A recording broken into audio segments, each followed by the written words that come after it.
Hello everyone, welcome to the daily shrine during the anniversary. These videos will let you know if the perks and the shrine of secrets are really worth your 2000 iridescent shards each. I will show you what the perk does, let you know if it's licensed or not, and give a grade out of 10 as to whether I think it's good or not. During the anniversary we'll be getting a daily shrine, and I'll be covering every single one of them. Hope you enjoy. Just a quick one before we start the video, I stream under the same handle, Hot Single Dad, on Twitch on Mondays, Tuesdays, Thursdays and Fridays at 2 PM Greenwich Mean Time, so that's British time. And if you guys want to swing by, that's where I try out builds and I get my clips for these videos, so if you want to see that, then swing by. See you there.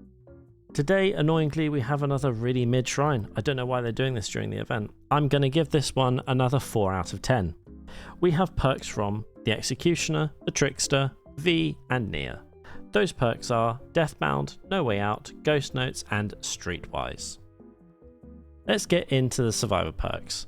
Our first Survivor perk is Ghost Notes. While you have Exhausted, your scratch marks disappear 50% faster. You lose Exhausted 10% faster. This is what it looks like in game.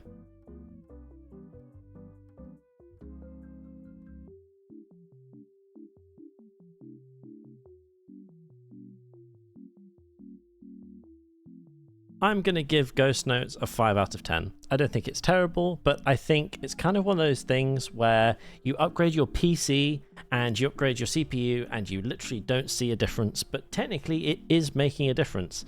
That's what Ghost Notes is in terms of perks. So you can put it in your build and it makes you a little bit sneakier, but it's not going to change your game that much.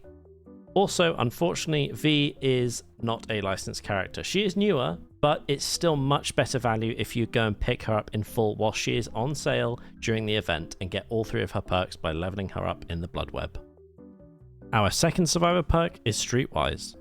The first time you deplete an item's charges, you see the killer's aura for 8 seconds. Whenever you loot an item from a chest, it has 80% more charges. This is what it looks like in-game.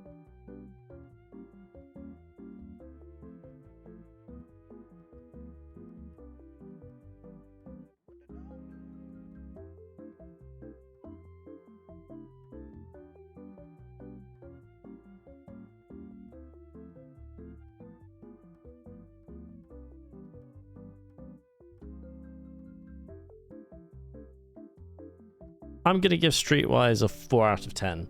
To me, this feels like kind of a bit of a beginner's perk, because I don't know why you would want to see the killer's aura after you deplete an item. I guess if you're just being a bit of a gen bunny and you're just getting rid of all of your charges on your toolbox, that's kind of good, I guess. And as far as looting from a chest, I guess you could do a chest build where you're getting things like having add-ons from the Ace perk. You could actually make it work if you really wanted to, but again, this will take up all the space in your build. The worst thing about this perk is that it is from Nia, and that is one of the base game characters. This is an event behavior. You have the chance to show off some of the coolest stuff that you have in this game. Please don't waste it on perks from Nia and Claudette and Wraith. It's just terrible. Stay away from this. Let's move on to the killer perks. Our first killer perk is Deathbound. Whenever a survivor finishes hitting another, they scream. Then, until they take damage, while they're at least 4 meters away from that survivor, they gain the Oblivious status effect and they see that survivor's aura. This is what it looks like in-game.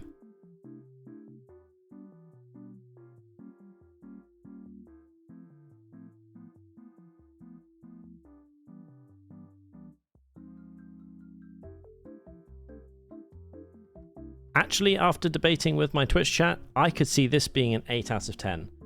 This perk is really good on ranged characters because they cannot see where the projectile's coming from because they will be oblivious. So I could see a world where this is really good on like a Huntress or maybe even a Jason.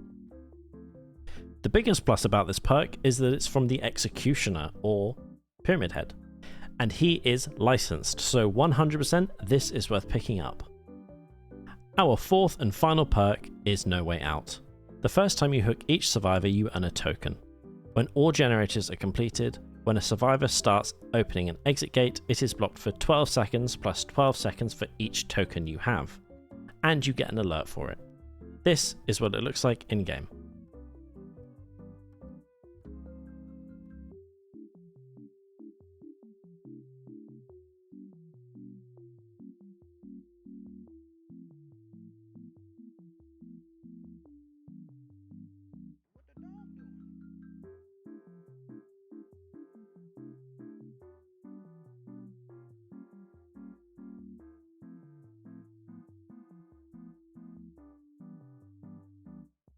I'm going to give No Way Out a 5 out of 10. The only reason for this kind of harsh rating is because this perk only really works in an end game build. If you run it by itself, the only reason you do that is if you're trying to get adept on Trickster. This is just not really very good in any other context. Just pop this into an end game build. Unfortunately, like I said, this is from Trickster, and Trickster is one of the odder characters now and is on sale and is not licensed. So do not pick this up in the Shrine. Instead, buy the discounted Trickster with your points if you really want this perk or any of his others, and level him up in the Blood Web so that you can get all 3 of those perks instead of just this one. So to recap today, the only perk that we want to pick up is the Executioner's Deathbound perk. We want to stay away from No Way Out, Ghost Notes and Streetwise because none of them are licensed. I will say I'm willing to bet money that the 3rd Pyramid Head perk or Executioner perk will be in the Shrine tomorrow, as that's the pattern so far, but I'm kind of hoping that Behavior are going to make quite a few of these perks tomorrow licensed. But if you're holding out for that 3rd Pyramid Head perk, I would probably bet your money that it's going to be in the Shrine tomorrow. Anyway, I'll see you tomorrow for the next Shrine, and thanks for watching this one. Bye.